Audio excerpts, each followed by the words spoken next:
Hello students, hello everyone, कैसे हो आप सब। स्वागत है आप सभी का टीचर्स अड्डा के शानदार प्लेटफॉर्म पर, जिसमें आज हम करने वाले हैं यूजीसी नेट पेपर 2 कॉमर्स के लिए जो हमारी बाकी के जो हमारा जून 2018 का जो हम प्रीवियस ईयर क्वेश्चंस कर रहे हैं उसके टॉप 40 क्वेश्चंस हम कल कर चुके थे। 40 से आगे के जो क्वेश्चंस है वो हम आज के सेशन में करने वाले हैं। तो फटाफट आइए स्टूडेंट्स, लाइव आइए, फटाफट कमेंट करना, वीडियो को जितना ज़्यादा हो सके शेयर करना, लाइक करना। और आज हम अपना जो सेशन है उसको स्टार्ट करने वाले हैं। आज के हमारे सेशन में हम क्या करेंगे, यूजीसी नेट पेपर 2 कॉमर्स का जो जून 2018 का जो हमारा एग्ज़ाम हुआ था उसके प्रीवियस ईयर क्वेश्चंस हम यहाँ पर कर रहे हैं। 40 क्वेश्चंस हम कर चुके हैं, जो हमारी कल की वीडियो थी उसमें हम कर चुके हैं। आगे के जो क्वेश्चंस है वो हम आज की क्लास में करने वाले हैं। तो जो स्टूडेंट्स हैं जिन्होंने कल क्लास नहीं देखी थी वो यूट्यूब पर जाके क्या है क्लासेस देख के अपने जो बाकी के जो 40 क्वेश्चन है उनकी प्रैक्टिस कर सकते हैं। और बाकी के जो क्वेश्चन है उनको आज हम वहाँ से स्टार्ट कर रहे हैं।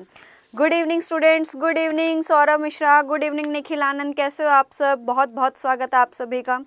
तो आइए स्टूडेंट्स फटाफट स्टार्ट करते हैं हम आज का अपना सेशन। इस सेशन में हम क्वेश्चन नंबर 41 से स्टार्ट करने वाले हैं। और 41 क्वेश्चन हमारा क्या है, इसमें हमसे पूछा गया है हमें लिस्ट 1 को लिस्ट 2 के साथ क्या करना है, मैच करना है। लिस्ट 1 को लिस्ट 2 के साथ हमें क्या करना है, मैच करना है।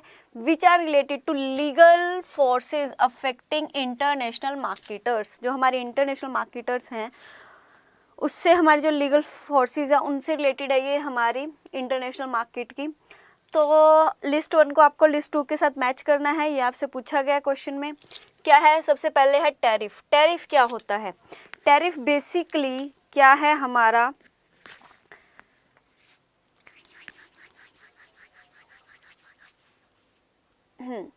टैरिफ आपको क्या करना है, लिस्ट 1 को लिस्ट 2 के साथ मैच करना है। टैरिफ क्या है ये आपको इस लिस्ट में से देखना है कि कौन सी जो कॉन्सेप्ट है वो टैरिफ को एक्सप्लेन करिए। इंपोर्ट कोटा क्या होता है, लोकल कंटेंट लॉ है, लोकल ऑपरेटिंग लॉ क्या है, standard and certification and boycott. तो स्टूडेंट्स चलिए स्टार्ट करते हैं, पीछे स्टार्ट करते हैं। बायकॉट। बायकॉट का मतलब क्या है, इनमें से आपके पास 5 कॉन्सेप्ट गिवन है, उन 5 कॉन्सेप्ट के अकॉर्डिंग आपको बताना है कि बायकॉट का मीनिंग क्या है। बायकॉट का meaning a refusal to buy a product from a particular company और कंट्री। बायकॉट का मतलब क्या होता है कि उस प्रोडक्ट को क्या है इसमें, अ रिफ्यूजल, रिफ्यूज कर देना, टू बाय प्रोडक्ट्स, कि किसी पर्टिकुलर कंपनी के या किसी पर्टिकुलर कंट्री के जो प्रोडक्ट है उसको रिफ्यूज़ कर देना किससे, बाय करने से। तो वो आपका क्या कहलाएगा, बायकॉट। तो एफ का तो आएगा जी आपका 5th, सभी में 5th है आपका, तो आपको एक और मैच करना होगा, ठीक है। उसके बाद standard and certification. Standard and certification, standard and certification है आपका 3rd। A requirement that a product contain or exclude certain ingredients or that it be tested or certified as meeting certain restrictive standards। Standard और certification का मतलब है कि एक particular criteria जिसमें हम क्या है फिक्स कर देते हैं कि इतना हमारे प्रोडक्ट के जो क्राइटेरिया है वो इतना स्टैंडर्ड तो हमारा रहेगा। वो हमारा कॉस्ट रिलेटेड भी हो सकता है, अदर थिंग्स से रिलेटेड भी हो सकता है। तो स्टैंडर्ड का मतलब क्या है, a requirement that a product contain, कि एक प्रोडक्ट में जो होना चाहिए, और एक्सक्लूड सर्टेन इंग्रेडिएंट, जो हमें उस प्रोडक्ट के जो इंग्रेडिएंट है उसके बारे में हमें बताए, दैट इट बी टेस्टेड, जिसको हम टेस्ट भी कर सकें, सर्टिफाइड भी कर सके as meeting certain restrictive standards, कि वो सर्टेन स्टैंडर्ड्स को मीट आउट कर रहा है या नहीं कर रहा, वो आपका क्या कहलाएगा, स्टैंडर्ड्स एंड सर्टिफिकेशन। तो ई का आएगा आपका 3rd। ई का 3rd आपका इसमें भी है, इसमें भी है, तो आपको एक और मैच आउट करना होगा, ठीक है। आगे हम चलते हैं टैरिफ या इंपोर्ट कोटा। टैरिफ या इंपोर्ट कोटा क्या है हमारा,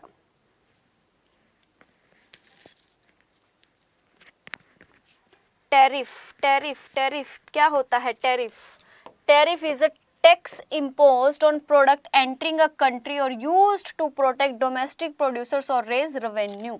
कि टैरिफ क्या है, एक ऐसा टैक्स होता है, टैरिफ क्या है, एक ऐसा टैक्स है जो प्रोडक्ट को किसी भी कंट्री में एंटर करने के लिए, जब कोई भी कंट्री है उसमें जो प्रोडक्ट है उसको एंट्री देता है तो उस एंट्री के टाइम पे जो टैक्स लगाया जाता है, and use to protect domestic producer, जो डोमेस्टिक प्रोड्यूसर्स होते हैं उनको वो क्या कर सके, प्रोटेक्ट कर सके, और ताकि वो अपने रेवेन्यू को इंक्रीज कर सके। तो वो टैक्स आपका क्या कहलाता है, टैरिफ, तो ए का आएगा आपका सेकंड, ए का सेकंड है आपका इस ऑप्शन में, यानी कि third option is your correct answer, third option is your correct answer.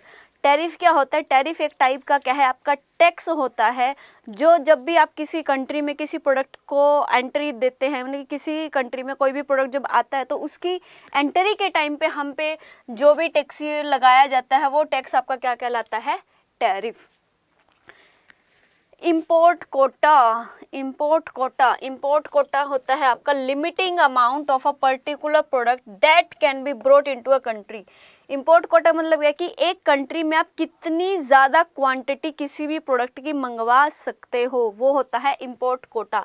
कि जो भी आप इंपोर्ट कर रहे हो उसकी क्वांटिटी को, कोटा का मतलब है क्वांटिटी की फॉर्म में फिक्स कर देना कि आप एक कंट्री में इतने ही प्रोडक्ट को मंगवा सकते हो। That is your limiting amount of a particular product that can be brought into a country to protect domestic industry और broadening access to its market. तो answer third is your correct answer, answer third is your correct answer. Nikhil Anand, third option आपका, third option इसका बिल्कुल सही answer रहेगा। बढ़ते हैं हमारे नेक्स्ट क्वेश्चन की तरफ। नेक्स्ट क्वेश्चन में भी हमें क्या करना है, लिस्ट 1 को लिस्ट 2 के साथ मैच करना है।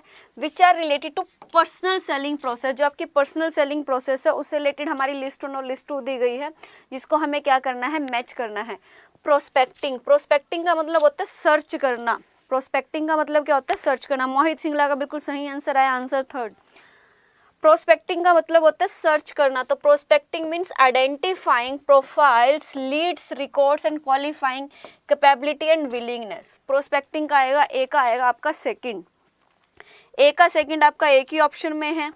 आगे है pre approach, pre approach means क्या होगा आपका कि उनके पास जाने से पहले इंफॉर्मेशन, उनकी हैबिट्स और प्रेफरेंसेस, कि हमारी जो पर्सनल सेलिंग प्रोसेस में सबसे पहले हम क्या करते हैं, प्रोस्पेक्ट करते हैं, सर्च करते हैं। क्या करते हैं, पहले सर्च करते हैं, आइडेंटिफाई करते हैं कि हमारे कौन से प्रोबेबल कस्टमर हो सकते हैं, लीड लेते हैं कहीं से, रिकॉर्ड देखते हैं कंपनीज वगैरह से, क्वालिफाइंग कैपेबिलिटी एंड विलिंगनेस कि वो पर्सन हमारे प्रोडक्ट को परचेज करने के विलिंग है भी या नहीं।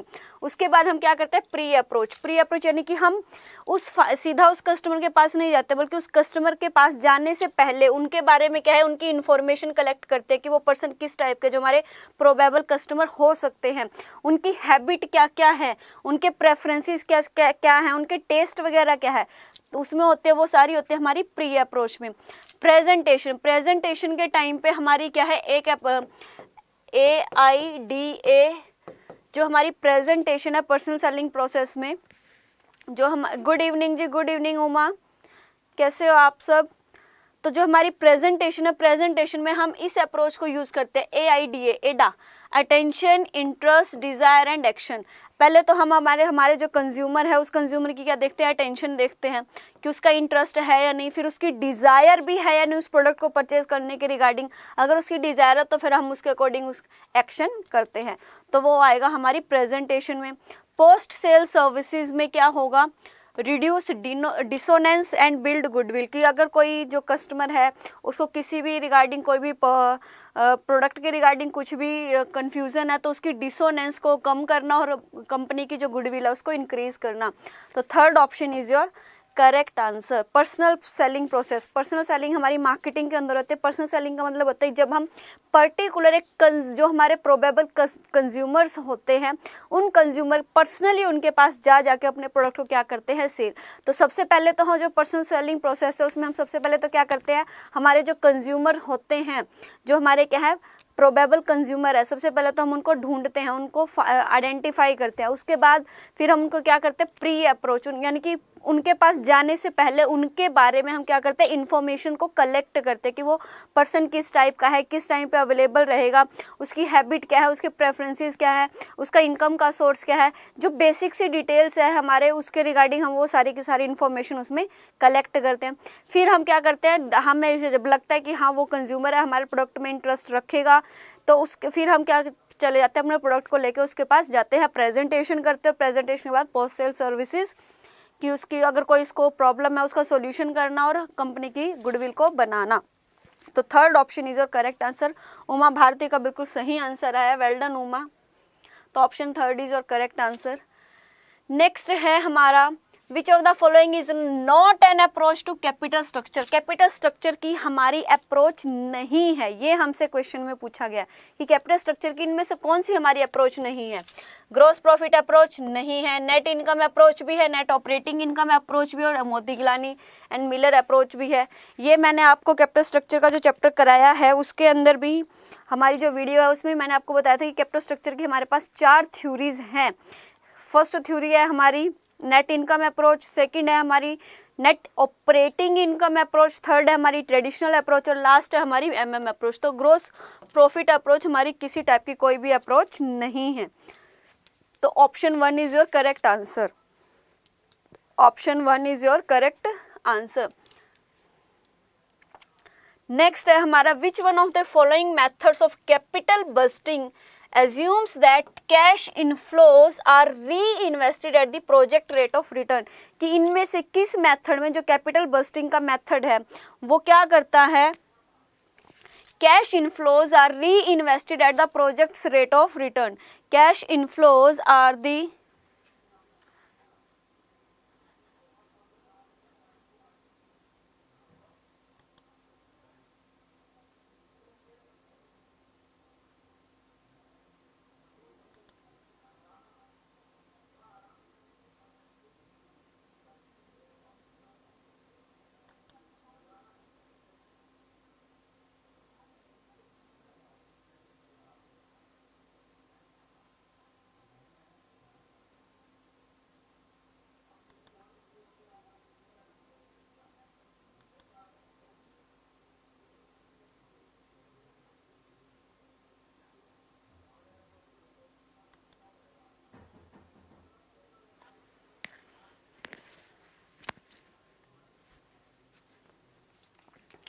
which one of the following methods of capital busting assumes that cash inflows are reinvested at the project's rate of return। कि कैश इनफ्लोज क्या है, उनको री इन्वेस्ट किया जाता है किस में, किस रेट पे, प्रोजेक्ट की रेट ऑफ रिटर्न पे।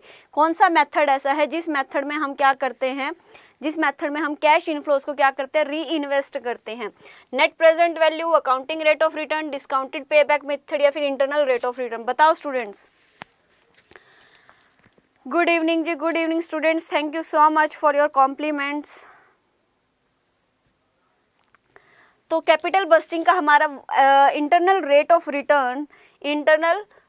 रिटर्न हमारा एक ऐसा मेथड है जिसमें हम जो कैश इनफ्लोज है उनको क्या करते हैं, री इन्वेस्ट करते हैं किस पे, प्रोजेक्ट रेट ऑफ रिटर्न। तो third option is your correct answer. Third option is your correct answer. Next question है हमारा, cost of equity share capital is more than the cost of debt. कि हमारी जो इक्विटी शेयर कैपिटल है उसकी cost हमारी cost of date से ज़्यादा क्यों होती है। इसमें हमसे रीज़न पूछेगा कि कॉस्ट ऑफ इक्विटी हमारी ज़्यादा होती है, लेकिन किस वजह से ज़्यादा होती है। कि क्योंकि equity share are not easily saleable, बिल्कुल नहीं। इक्विटी शेयर को ईजिली हम मार्केट में सेल कर सकते हैं। गुड इवनिंग जी, गुड इवनिंग, बिल्कुल। Equity shares don't provide the fix dividend rate. Equity share fix dividend rate नहीं देते हैं, ये भी रीज़न नहीं है। Generally the face value of equity share is less than the face value of debenture, नहीं। Equity shares have high risk then dates, बिल्कुल सही। जो इक्विटी शेयर कैपिटल है उसकी जो हमारी कॉस्ट है वो ज़्यादा क्यों होते, क्योंकि इक्विटी शेयर्स ज़्यादा रिस्क बियर करते हैं एज कंपेयर टू डेट। ये मैंने आपको जो कैपिटल स्ट्रक्चर की यूट्यूब पे हमारी क्या है, कैपिटल स्ट्रक्चर रिगार्डिंग बहुत सारी क्लासेस हैं जिनको आप फ्रीली देख सकते हो। उसमें मैंने आपको साफ साफ बताया है कि इक्विटी शेयर की जो कॉस्ट है वो क्या होती है, ज़्यादा हाई होती है। जो इक्विटी शेयर्स है वो हमारे क्या होते हैं, उनका जो रिस्क है वो क्या होता है, बहुत ज़्यादा हाई होता है, जिसकी वजह से वो क्या है, हाई कॉस्ट कंपनी को उनकी बियर करनी पड़ती है। इस वजह से उनकी जो कॉस्ट ऑफ डेट, जो इक्विटी शेयर की जो कॉस्ट है, कॉस्ट ऑफ डेट से भी क्या होती है, ज़्यादा क्यों होती है, क्योंकि उनका जो रिस्क है वो ज़्यादा बियर करते हैं। अगर किसी को इस चीज़ में कोई डाउट है तो वो क्या है, यूट्यूब पे हमारी कैपिटल स्ट्रक्चर थ्योरीज के रिगार्डिंग बहुत सारी वीडियोज़ है, तो आप वहाँ से इन वीडियोज़ को देख के आप समझ सकते हैं कि इक्विटी शेयर जो क्या है हाई रिस्क क्यों बियर करते हैं। Good evening students, good evening. तो आंसर आएगा आपका, answer 4th is your correct answer. Next है negative net working capital implies कि नेगेटिव नेट वर्किंग कैपिटल हमारी क्या होती है। सबसे पहले तो आप ये समझो कि वर्किंग कैपिटल क्या होती है। वर्किंग कैपिटल का मतलब होता है difference of current assets and current liability कि करंट एसेट्स में से अगर आप करंट लायबिलिटीज को माइनस करो तो वो आपका क्या कहलाएगा, current assets minus current liabilities is your working capital. और इसी को आप क्या कह सकते हो, net working capital. Net working capital, तो नेट वर्किंग कैपिटल का मतलब क्या होता है कि ऐसी जो हमारी क्या होती है, वर्किंग कैपिटल हमारी क्या, जो हमारे शॉर्ट टर्म हमारे एक्सपेंसेस होते हैं, शॉर्ट टर्म हमारे जो एक्सपेंसेस है, शॉर्ट टर्म हमारी जो इनकम है, जो शॉर्ट टर्म हमारी एसेट्स है, उन एसेट्स में से हम शॉर्ट टर्म जो लायबिलिटीज है उनको बियर कर सकते हैं या नहीं कर सकते, जो इस चीज़ को रिप्रेजेंट करते हैं वो हमारी क्या कहलाती है, वर्किंग कैपिटल। वो क्या कहलाती है, हमारी वर्किंग कैपिटल की जो हमारी करंट एसेट्स हैं, उन करंट एसेट्स में से हम जो हमारी करंट लायबिलिटीज है उनको टाइम पे पेमेंट कर सकते हैं या नहीं कर सकते, ये चेकआउट हम किससे करते हैं, वर्किंग कैपिटल से चेकआउट करते हैं। तो वर्किंग कैपिटल, तो इसने पूछा है कि नेगेटिव वर्किंग कैपिटल का मतलब क्या है। यहाँ पर negative working capital, long term funds have been used for fixed assets, नहीं। Short term funds have been used for fixed assets, never. Long term funds have been used for current assets, बिल्कुल सही कि जो हमारे long term funds हैं, अगर हम अपने लॉन्ग टर्म फंड्स को किसके लिए यूज़ करें, हमारी करंट एसेट्स के लिए अगर यूज़ कर रहे हैं तो उसका मतलब क्या होगा कि वो वहाँ पर हमारी जो वर्किंग कैपिटल है वो क्या होगी, नेगेटिव। क्योंकि वर्किंग कैपिटल जो हमारी करंट एसेट्स हैं, जो हमारी करंट लायबिलिटीज़ है, तो उन करंट लायबिलिटीज़ को मीट आउट करने के लिए हमारे पास क्या होनी चाहिए, करंट एसेट्स होनी चाहिए। अगर हम करंट एसेट्स के लिए अगर हम क्या करें, लॉन्ग टर्म फंड्स को यूज़ करते हैं तो इट मीन वो क्या है, हमारी वर्किंग कैपिटल वहाँ पर नेगेटिव जा रही है। अगर हम क्या करते हैं, अपनी करंट एसेट्स को यूज़ करने के लिए, इनकी करंट एसेट्स में जो हमने इन्वेस्टमेंट करनी है उस इन्वेस्टमेंट को करने के लिए अगर हम क्या करते हैं, अपने लॉन्ग टर्म फंड्स को यूज़ करते हैं, दैट मीन्स हम अपनी वर्किंग कैपिटल को नेगेटिवली लेके जा रहे हैं। तो third option is your correct answer. अगर short term funds have been used for current assets है, ये आपकी वर्किंग कैपिटल को डिफाइन करता है। तो आंसर 46 का आपका आंसर रहेगा आंसर सी, बिल्कुल सही। उमा भारती का बिल्कुल सही आंसर है, मोहित सिंगला का बिल्कुल सही आंसर है। Well done guys, well done, बहुत बढ़िया।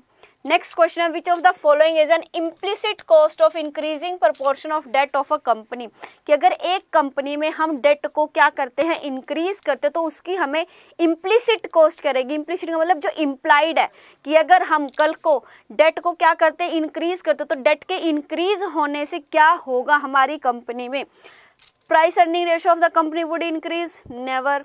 Rate of return of the company would decrease, no. Tax shield would not be available on new debts, never.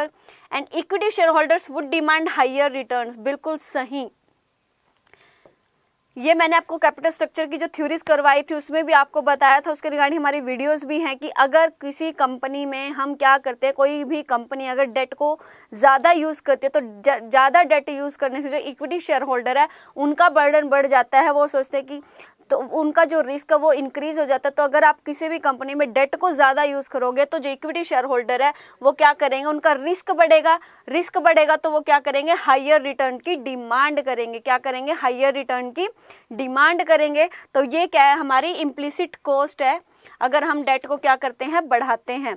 Next question है, profitability index of a project is the ratio of present value of cash inflows. Profitability index क्या होता है, profitability index, present value of cash inflows to the initial cost minus depreciation. यानी कि profitability index को हम क्या show करते हैं, profitability index is the present value of cash inflows is the ratio of initial cost. Initial cost या initial investment, इनकी ratio ही हमारी क्या कहलाती है, profitability index. Profitability index. Mohit Singla 48 का क्या कह रहे हैं, सी, जी नहीं।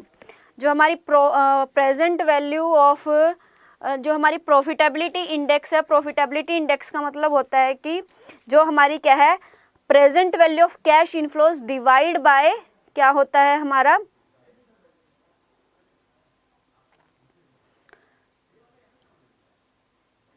जी नहीं। सौरभ मिश्रा आपके कमेंट नहीं आ रहे हैं। मोहित जो 48 है उसका आंसर सी नहीं होगा। Present value of cash outflows नहीं होगा, इनिशियल कॉस्ट होगा। जो हमारा प्रॉफिटेबिलिटी इंडेक्स है वो प्रॉफिटेबिलिटी इंडेक्स हमें क्या बताता है कि present value of cash inflows divide by initial investment, कि हमने स्टार्टिंग में कितनी इन्वेस्टमेंट की है वो हमें उसकी रेशो को अगर हम कंपेयर करें तो वो रेशो हमारी कि initial present value of cash inflows divide by initial investment आपकी क्या कहलाती है, profitability index. Present value of cash inflows, present value of cash inflows divide by अगर आप minus present value of cash outflows करो तो वो आपकी क्या होती है, नेट प्रेजेंट वैल्यू, वो होती है आपकी net present value. Present value of cash inflows minus present value of cash outflows अगर आप करते हो तो वो होगी आपकी नेट प्रेजेंट वैल्यू, वो आपकी प्रॉफिटेबिलिटी इंडेक्स नहीं होता है। समझ में आया अब? तो आंसर आपका क्या रहेगा, initial cost minus depreciation, initial cost minus depreciation. बढ़ते हैं हमारे नेक्स्ट क्वेश्चन की तरफ। नेक्स्ट क्वेश्चन है which one of the following statement is false, कि इनमें से कौन सी स्टेटमेंट हमारी सही नहीं है। क्या हमसे पूछा गया कि कौन सी स्टेटमेंट इनमें से हमारी सही नहीं है, ये हमसे पूछा गया। Effective dividend policy is an important tool to achieve the goal of wealth maximisation. जो इफेक्टिव डिविडेंड पॉलिसी है वो क्या है, इंपॉर्टेंट टूल है to achieve the goal of wealth maximisation. Next है according to Walter the optimal payout ratio for a growth firm is 100%। Walter क्या कहता है कि optimal payout ratio, optimal payout ratio for a growth firm is 100%, बिल्कुल सही है ये। MM model asserts that the value of the firm is not affected whether the firm pays dividend or not, बिल्कुल सही है ये। MM approach क्या कहते हैं कि अगर चाहे एक फर्म पे करे या ना, डिविडेंड पे करे या ना करे, उसकी फर्म के ऊपर कोई भी अफेक्ट नहीं जाता, ये बिल्कुल सही स्टेटमेंट आपकी गिवन है।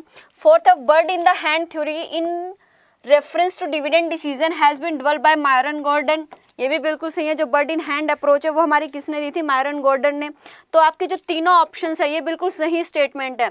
ये स्टेटमेंट भी आपकी सही है, डिविडेंड मॉडल से रिलेटेड है, MM मॉडल की, और ये है बर्ड इन हैंड। ये भी आपका जो डिविडेंड वाला जो चैप्टर है कैपिटल हमारे फाइनेंशियल मैनेजमेंट में उससे रिलेटेड है, और ये तीनों की तीनों आपकी ठीक है। और हमसे इसमें क्वेश्चन में पूछा गया कि फॉल्स क्या है, तो जो फर्स्ट ऑप्शन है वो आपका क्या है, गलत गिवन है। बिल्कुल सही आंसर 49 का,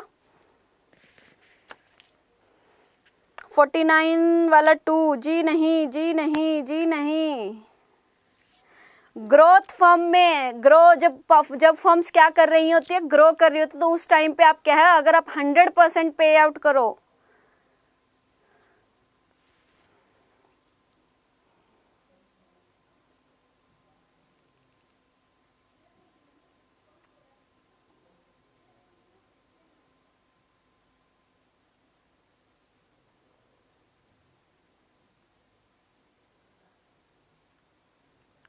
ग्रोथ फर्म में क्या करते हो आप, इसमें हमसे गलत पूछा गया है तो ये तो हमारी सही है ना। वॉल्टर मॉडल क्या कहता है आपका, ऑप्टिमल पे out ratio for a growth firm is 100%। Let's see what is the answer, answer 1 बिल्कुल सही है। ग्रोथ फर्म में आपका क्या होता है कि जब फर्म्स ग्रो कर रही होती है तो अगर आप इफेक्टिव डिविडेंड, अगर यहाँ पर क्या है ऑप्टिमल पे आउट रेशो की बात हो रही है अकॉर्डिंग टू वॉल्टर, वॉल्टर क्या कहता है, वो गॉर्डन मॉडल है, गॉर्डन मॉडल है। जो वॉल्टर मॉडल है वो क्या कहते हैं कि अगर ऑप्टिमल पे आउट रेशो है ग्रोथ फर्म के लिए, वहाँ पर आपका क्या रहेगा 100% पे आउट रेशो। इसके रिगार्डिंग मैं कल आपकी एक 10 to 15 मिनट्स की एक वीडियो डालती हूँ, जो वॉल्टर मॉडल है, गॉर्डन मॉडल है, उसके रिगार्डिंग, वहाँ से आप समझिएगा, ठीक है। तो नेक्स्ट क्वेश्चन है हमारा, विच one of the following statements define the correct meaning of the term boundary spanning. Boundary spanning का करेक्ट मीनिंग इनमें से कौन सी फर्म हमें बता रही है। बाउंड्री स्पैनिंग, बाउंड्री स्पैनिंग क्या होती है, It refers to an obligation of an individual, firm or institution to account for its activities and accept responsibility for them. क्या है, obligation of an individual और फर्म और institution to account for its activities and accept responsibility for them, जी नहीं। It refers to the process that helps the organization and its employees to link with their external environment through specific activities and function, बिल्कुल सही। Boundary spanning का मतलब क्या होता है? एक ऐसी प्रोसेस जो क्या करती है, उसके ऑर्गेनाइजेशन और उसके एम्प्लॉयज़ को लिंक करती है। किससे लिंक करती है? एक्सटर्नल एनवायरनमेंट से, through specific activities and functions. कि आप स्पेसिफिक एक्टिविटीज़ और फंक्शंस करके जो एक ऑर्गेनाइजेशन है और उसके एम्प्लॉयज़ है उसको एक्सटर्नल एनवायरनमेंट के साथ लिंक करने की प्रोसेस को हम क्या कहते हैं? Boundary spanning. की जो आपकी एक बाउंड्री बनाई गई है उस बाउंड्री में क्या करना, कि जो आपकी एक बाउंड्री बनाई गई है उस बाउंड्री में आपको क्या करना, उसको इंक्रीज करना, बढ़ाना। It refer to the science of morals, principle and rules of conduct, नहीं। It refers to multiculturalism management, नहीं। तो आंसर आपका आएगा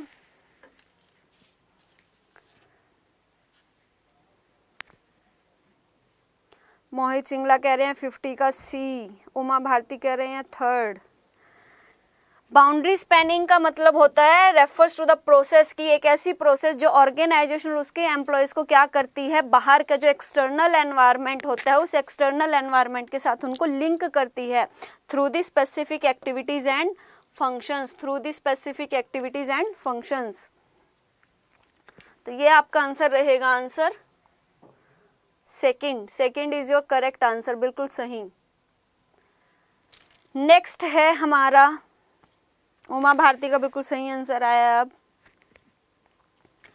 नेक्स्ट है हमारा VRIO framework used in HR function in today's era refers to 4 criteria. Identify the correct code which stand as correct explanation to VRIO as proposed by बार्ने।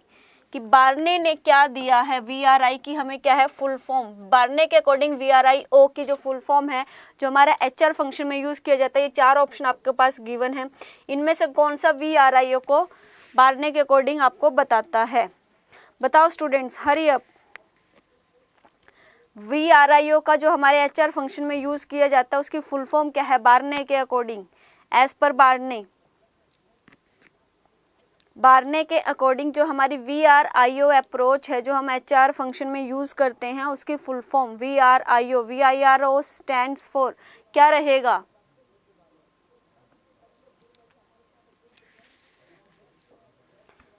मोहित सिंगला कह रहे हैं C, Uma Bharti कह रही हैं 2, लक्ष्मी कुमारी कह रही हैं A। So right answer is Mohit का बिल्कुल सही आंसर है 51 का C, value, rarity, imitability and organisation. This is the full form of VRIO as per Barney. बार्ने के अकॉर्डिंग जो VRIO की फुल फॉर्म क्या है, value, rarity, imitability and organisation stands for. ठीक है गाइज।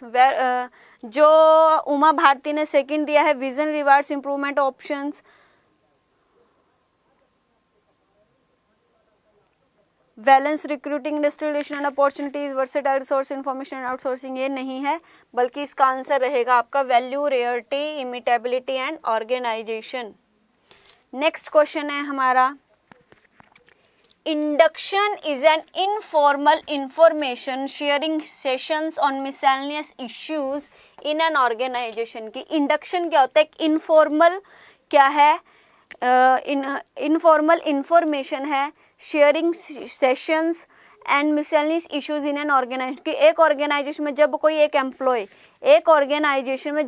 एम्प्लॉय जब नया आता है तो उसकी क्या है, कंपनी की कंपनी का प्रोफाइल क्या है, उसकी पोस्ट क्या है, कंपनी के अंदर क्या क्या ऑब्जेक्टिव्स है, क्या विज़न है, क्या मिशन है, ये सब जब कंपनी के बारे में जो एक नए एम्प्लॉय को बताया जाता है तो उसे हम कहते हैं इंडक्शन। क्या कहते हैं हम उसे? इंडक्शन। की जब भी कोई एक नया एम्प्लॉय ऑर्गेनाइजेशन में एंट्री मारता है, एंट्री लेता है और जब वो ऑर्गेनाइजेशन में आता है तो उस ऑर्गेनाइजेशन का उसका इंट्रोडक्शन कराने की ऑर्गेनाइजेशन क्या है, उसकी ऑर्गेनाइजेशन के बारे में हर एक जो मोटी मोटी इन्फॉर्मेशन है वो सब एम्प्लॉय को बताई जाती है, तो उस प्रोसेस को हम कहते हैं इंडक्शन। ये हमारा असर्शन है। तो इसने यही कहा कि इंडक्शन क्या है, एक इनफॉर्मल इंफॉर्मेशन शेयरिंग सेशन है। ये क्या होता है, इनफॉर्मल होता है, फॉर्मल वे में नहीं होता, बल्कि क्या होता है, इनफॉर्मल वे में होता है, जिसमें ऑर्गेनाइजेशन के जो डिफरेंट इश्यूज होते हैं उन सब के बारे में इंफॉर्मेशन शेयर की जाती है। ठीक है, बिल्कुल सही है, हमारी जो फर्स्ट असर्शन दिया गया तो बिल्कुल सही है। अब इसका रीज़न क्या दिया है कि rationale of induction is to ensure effective integration of staff into और across the organisation for their mutual benefit. कि इंडक्शन कराने का रीज़न क्या है, ताकि जो क्या हो सके, जो स्टाफ है उसका इफेक्टिव इंटीग्रेशन हो सके कि ऑर्गेनाइजेशन में, वो ऑर्गेनाइजेशन के लिए और उसके खुद के लिए, दोनों के लिए क्या हो सके, म्यूचुअल बेनिफिट्स। बिल्कुल सही है ये, और ये इसको पूरी तरह से एक्सप्लेन भी कर रहा है, क्योंकि पहले स्टेटमेंट में, असर्शन में इसने क्या कहा कि जो इंडक्शन है वो क्या है, एक इंफॉर्मेशन शेयरिंग सेशन है, जिसमें हम क्या करते हैं, इंफॉर्मेशन को शेयर करते हैं, और ये क्या होता है, इनफॉर्मल होता है। तो इंडक्शन कराने का रीज़न क्या है, क्यों है ऐसा, ताकि क्या हो सके, इफेक्टिव इंटीग्रेशन हो सके, किसका, स्टाफ का, और उससे क्या है, ऑर्गेनाइजेशन को भी बेनिफिट मिले और स्टाफ को भी बेनिफिट मिले। ये इंडक्शन कराने का हमारा मेन रीज़न रहता है। तो assertion A and reasoning both are correct and R is the correct explanation of A, कि बिल्कुल सही है। इंडक्शन इसीलिए कराया जाता है ताकि ऑर्गेनाइजेशन के बारे में लोगों को, जो स्टाफ है उसको पता चल जाए, और उस स्टाफ और ऑर्गेनाइजेशन दोनों के म्यूचुअल बेनिफिट उससे मिल सके। मोहित सिंगला का बिल्कुल सही आंसर आया है A. Hello hello hello everyone, hello students. Next question है हमारा, लिस्ट 1 को लिस्ट 2 के साथ हमें मैच करना है। रैंकिंग मेथड्स दे रखे हैं, परफॉर्मेंस मैनेजमेंट के रैंकिंग मेथड्स हमें गिवन है। उमा भारती का बिल्कुल सही आंसर आया है। नेक्स्ट क्वेश्चन है हमारा, सिंपल रैंकिंग। सिंपल रैंकिंग क्या होती है, what is simple ranking? Simple ranking में हम क्या करते हैं, simple ranking based on trait और a set of trait and avoid centre tendency. Simple ranking में क्या करते हैं कि हम जो कुछ जितने भी हमारे एम्प्लॉयज़ हैं उनको किसी ना किसी एक ट्रेट के बेस पर किया जाता है, या फिर सेट ऑफ ट्रेट के बेस पे ये, तो सेंटर टेंडेंसी को अवॉइड करते हैं। तो वो होती है हमारी सिंपल रैंकिंग की हमने जो भी एम्प्लॉयज़ हैं उन सबको एक किसी ना किसी ट्रेट के बेस पर हम उनको क्या कर देते हैं, रैंक प्रोवाइड कर देते हैं। That is your simple ranking. ठीक है, उसके बाद आती है हमारी अल्टरनेशन रैंकिंग। अल्टरेशन स्पेलिंग गलत है, ये अल्टरेशन आएगा यहाँ पर। अल्टरेशन रैंकिंग आपकी क्या होती है? अल्टरेशन रैंकिंग होती है आपकी second, and up with pre determined number of people in each group. And up with the pre determined number of people in each group.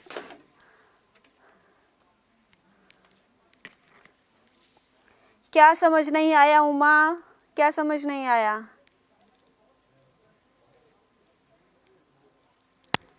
मोहित सिंगला का आंसर आ रहा है सी, आफरीन का भी आंसर आ रहा है सी, बिल्कुल सही। देखते हैं पेयर्ड कंपैरिजन हमारा क्या होता है। पेयर्ड कंपैरिजन में हम क्या करते हैं, ओवरऑल परफॉर्मेंस के बेस पर रैंकिंग देते हैं। जो सिंपल रैंकिंग है उसमें हम कुछ नहीं करते। जो एक सिंपल हमारा ट्रेट है, कोई भी ट्रेट है, जितने भी एम्प्लॉयज़ हैं उन सभी एम्प्लॉयज़ को किसी एक ट्रेट के बेस पर हम क्या कर देते हैं, रैंक दे देते हैं। कि जैसे हमने कोई जितने भी एम्प्लॉयज, मान लो 10 एम्प्लॉयज, उनको एक पर्टिकुलर ट्रेड पर हम उनकी क्या कर देते हैं, रैंकिंग कर देते हैं। That is your simple ranking. Paired ranking क्या होती है, जिसमें आपकी जो ओवरऑल परफॉर्मेंस है, आपकी हर एक, मतलब किसी एक ट्रेड को लेकर चलते, बल्कि ओवरऑल परफॉर्मेंस को देख के फिर आपको रैंकिंग दी जाती है। That is your paired comparison. और अल्टरेशन रैंकिंग क्या होती है, and up with the pre determined number of people in each group. Forced distribution क्या होता है, based on particular trade only for quantity और क्वालिटी ऑफ वर्क। की आपकी जो वर्क की क्वांटिटी या क्वालिटी के बेस पर ही एक किसी पर्टिकुलर ट्रेड पर ही आपकी क्या की जाती है, रैंकिंग की जाती है। That is your forced distribution. तो ये आपका हो गया आंसर थर्ड।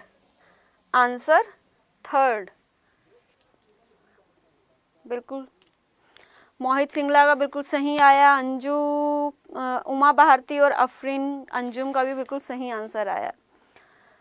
बढ़ते हैं हमारे नेक्स्ट क्वेश्चन की तरफ। नेक्स्ट क्वेश्चन क्या है? Compensation has two vital domains, economic concept and psychological concept. जो हमारी कॉम्पनसेशन है, कॉम्पनसेशन में हम इकोनॉमिक कॉन्सेप्ट और साइकोलॉजिकल कॉन्सेप्ट दोनों को लेके चलते हैं। जो हमारी क्या है कंपनसेशन है, उसमें हमारी दो मेन डोमेन रहते हैं, एक होते हैं इकोनॉमिक कॉन्सेप्ट और एक होते हैं साइकोलॉजिकल कॉन्सेप्ट। बिल्कुल सही है ये असर्शन। अब हम ये देखते हैं कि इसका जो रीज़न दिया गया है वो सही है या नहीं। Compensation basically represent an employment contract, कि कंपनसेशन बेसिकली किसको रिप्रेजेंट करता है? एम्प्लॉयमेंट कॉन्ट्रैक्ट को रिप्रेजेंट करता है। जी नहीं, जो एम्प्लॉयमेंट कॉन्ट्रैक्ट है वो बहुत ही वाइड टर्म है, उसमें हमारी कंपनसेशन तो होती है, लेकिन कंपनसेशन के अलावा और भी बहुत टर्म्स होती हैं और भी बहुत कंडीशंस होती हैं।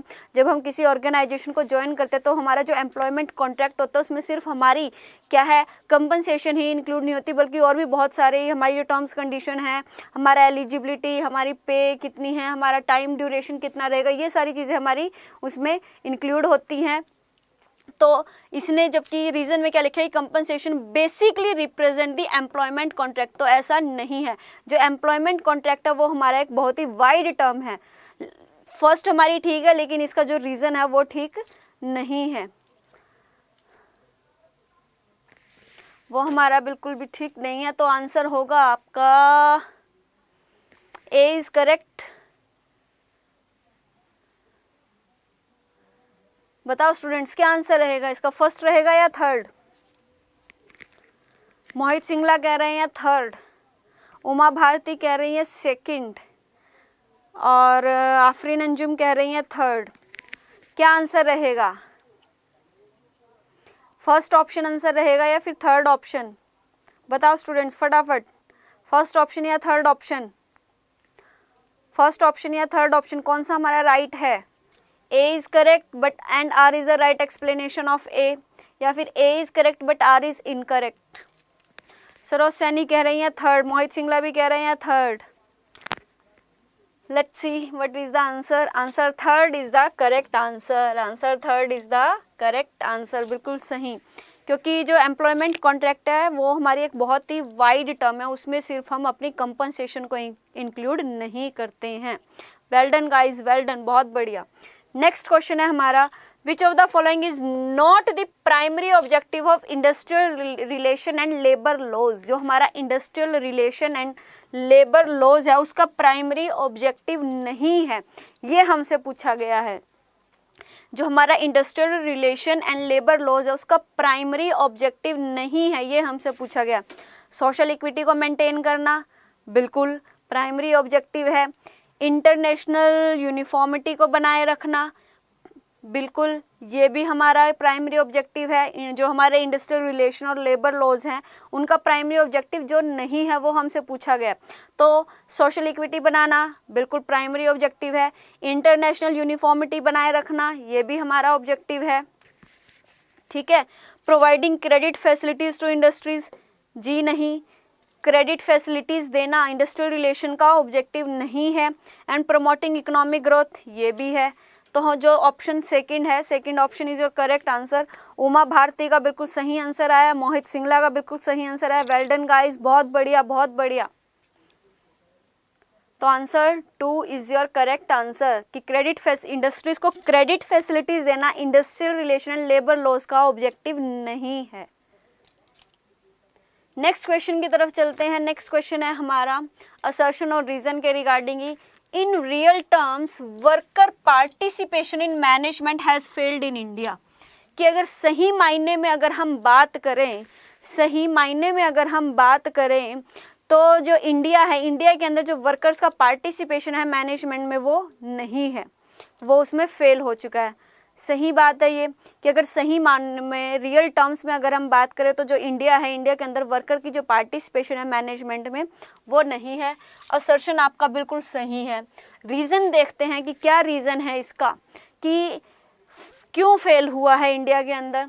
Because there is a lack of attitudinal change, multiplicity of unions and absence of a procedure to determine a sole bargaining agent in an organisation. कि इंडिया के अंदर जो वर्कर का पार्टिसिपेशन है वो फेल क्यों हुआ है, क्योंकि हर एक जो इंडिविजुअल्स है उनका क्या है एटीट्यूडनल चेंज, यानी कि हर एक इंडिविजुअल, हर एक एम्प्लॉय का जो एटीट्यूड है वो क्या है डिफरेंट है, हर किसी का किसी के साथ मैच नहीं करता है। मल्टीप्लिसिटी ऑफ यूनियन है, बहुत सारी यूनियंस बनी हुई है, ठीक है। और एब्सेंस है किसकी, procedure to determine a sole bargaining agent in an organisation. इन 3 रीजंस की वजह से इंडिया के अंदर जो सही मायने में जो वर्कर की पार्टिसिपेशन है वो नहीं है। तो ए भी आपका ठीक है और रीज़न जो है वो भी करेक्ट एक्सप्लेन कर रहा है। और स्टूडेंट्स का भी बिल्कुल सही आंसर आया। उमा भारती कह रही हैं सेकंड, जी नहीं।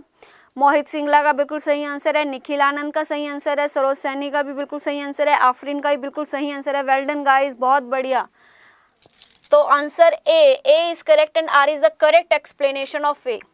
ठीक है, बढ़ते हैं हमारे नेक्स्ट क्वेश्चन की तरफ। नेक्स्ट क्वेश्चन है हमारा, which one of the following financial institutions coordinate the functions and operations of all the financial institutions into a single integrated financial structure so that each may contribute to the growth of the economy। कि इनमें से कौन सा institution आपका ऐसा institution है जिसमें सभी के सभी जितने भी सभी फाइनेंशियल इंस्टीट्यूशंस हैं उन सब के फंक्शन और ऑपरेशन को एक ही इंटीग्रेटेड फाइनेंशियल स्ट्रक्चर में बना दिया गया है। कौन सा इंस्टीट्यूशन है ऐसा आपका, बताओ स्टूडेंट्स, फटाफट कमेंट करके बताओ कि इन चारों फाइनेंशियल इंस्टीट्यूशंस में से कौन सा इंस्टीट्यूशन ऐसा है जिसमें सभी फाइनेंशियल इंस्टीट्यूशंस को ख़त्म करके उनके जो फंक्शंस है और उनके ऑपरेशंस है एक इंटीग्रेटेड फाइनेंशियल स्ट्रक्चर उसको बना दिया गया है। बताओ स्टूडेंट्स फटाफट। मन ए बोला है, ठीक है जी। लेट्स सी, उमा भारती का आंसर आ रहा है। उमा भारती कह रही है फर्स्ट IFCI। बाकी स्टूडेंट्स फटाफट कमेंट करके बताओ क्या आंसर रहेगा इसका, कि सभी इंस्टीट्यूशंस के जो फंक्शंस है, परफॉर्मेंस है, उन सबको ख़त्म करके एक सिंगल इंटीग्रेटेड फाइनेंशियल स्ट्रक्चर जिसको बना दिया गया है। आफरीन कह रही है फोर्थ सिडबी, और निखिल आनंद कह रहे हैं थर्ड IDBI। कोई और स्टूडेंट इसको ही बोल दो UTI को चारों ऑप्शंस हो जाएंगे, फिर देखते हैं कौन किसका सही है। बताओ स्टूडेंट्स फटाफट। उमा का सही है, आफरीन का सही है या निखिल का सही है? Let's see. मोहित सिंगला कह रहे हैं सी, मोहित सिंगला कह रहे हैं IDBI। दीपक कह रहे हैं A। चलो जी, let's see who is the right, what is the right answer and who is the right candidate who give the right answer. Afreen कह रही है एक में कन्फ्यूज़न है। कन्फ्यूज़न कैसी है बताओ मुझे, कैसी कन्फ्यूज़न है? क्वेश्चन में पूछा गया है कि ऐसा कौन सा इंस्टीट्यूशन है जो सभी इंस्टीट्यूशन के जो फंक्शंस है उन सभी फंक्शंस को और ऑपरेशन को क्या करता है, कोऑर्डिनेट करता है। Of all the financial institution, सभी फाइनेंशियल इंस्टीट्यूशंस के जो फंक्शंस और ऑपरेशंस हैं उनको कोऑर्डिनेट करता है किसमें, एक सिंगल इंटीग्रेटेड फाइनेंशियल स्ट्रक्चर में, कि जिससे कम इकोनॉमी की क्या हो, ग्रोथ हो। तो ऐसा एक ही इंस्टीट्यूशन और वो है industrial finance corporation of India IFCI। UTI है यूनिट ट्रस्ट ऑफ इंडिया, नहीं है, जो एक ही फाइनेंशियल स्ट्रक्चर है। IDBI है, ये भी नहीं है, ये भी हमारा स्मॉल लेवल पे है। और जो सिडबी है ये तो खुद IDBI की क्या है, एक ब्रांच है। जो सिडबी है वो IDBI बैंक की क्या है, एक ब्रांच है। तो इस वजह से ये भी ऑप्शन नहीं है, ये भी नहीं है और ये भी नहीं है। तो IFC industrial finance corporation of India, industrial finance corporation of India ही एक ऐसा फाइनेंशियल इंस्टीट्यूशन है जो इसके नाम से ही पता है, industrial finance corporation of India, कि जितनी भी हमारी इंडस्ट्री से रिलेटेड फाइनेंस है उन सब के लिए एक ही इंस्टीट्यूट बना दिया गया और वो इंस्टीट्यूट है आपका IFCI। मोहित सिंगला कह रहे हैं फर्स्ट और थर्ड में कंफ्यूजन था। IDBI जो industrial development bank of India है, ये क्या है, जो हमारे रूरल एरियाज़ के जो हमारे क्या है डेवलपमेंट, जो बैंकिंग से रिलेटेड है ना, उनसे हमारा है ये। उनसे रिलेटेड है। और सिडबी तो खुद आईडीबीआई की क्या है, एक ब्रांच है। मतलब ये भी है, लेकिन इनका जो एरिया है वो क्या है, लिमिटेड है। जो आईडीबीआई है उसका जो एरिया है वो क्या है, लिमिटेड है। तो दैट्स वाई जो आपका आंसर रहेगा वो क्या रहेगा, IFCI, industrial finance corporation of India. चलो बढ़ते हैं नेक्स्ट क्वेश्चन की तरफ। कोई नहीं, एक क्वेश्चन में अगर कंफ्यूजन हो भी गई यहाँ पर, तो आप चाहे जितनी मर्जी कंफ्यूजन कर लो, क्योंकि उस कंफ्यूजन को दूर करने के लिए मैं हूँ आप सबकी। लेकिन पेपर में आप कंफ्यूज ना हो, उसी के लिए हम यहाँ पर हैं, ताकि आपको जहाँ पर भी जो भी डाउट हो, इतना सा भी डाउट हो, वो डाउट हमसे पूछो और मैं आपको वो बताऊँ। क्योंकि मेरे भी यहाँ पढ़ाने का ये नहीं है कि सिर्फ मैं यहाँ पर पढ़ाती जाऊँ क्वेश्चंस कराती रहूँ और आप वहाँ से कोई रिस्पॉन्स ना करे। यहाँ पर मेरा जो पढ़ाना वो ज़्यादा इफेक्टिव कब होगा, जब आप भी साथ में क्या है, एक्टिवली पार्टिसिपेट रहेंगे, एक्टिवली क्या करेंगे, पार्टिसिपेट करेंगे।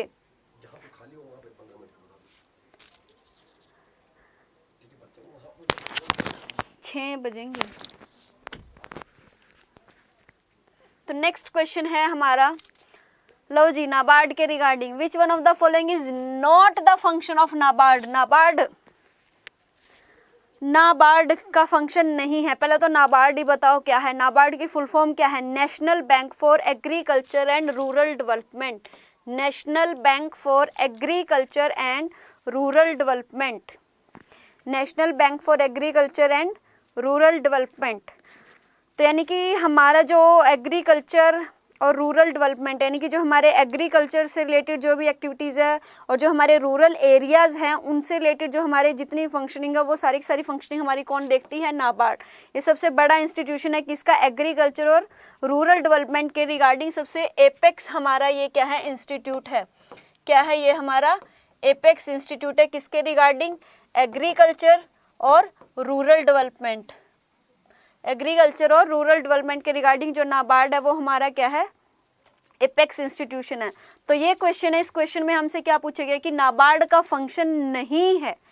तो फर्स्ट ऑप्शन आपका, to provide refinance assistance by way of short term credit to state cooperative banks and sectoral rural banks etcetera approved by the RBI for some specific purpose. बिल्कुल सही, ये option है आपका, ये function है नाबार्ड का, क्या कि रीफाइनेंस देना, रीफाइनेंस असिस्टेंस देना, हेल्प करना bye way of short term credit, छोटे छोटे टर्म्स लोन आपको प्रोवाइड करना। किसको देना, स्टेट कोऑपरेटिव बैंक को देना, सेक्टोरल रूरल बैंक को देना। किसकी अप्रूवल से, आरबीआई के अप्रूवल से, राइट।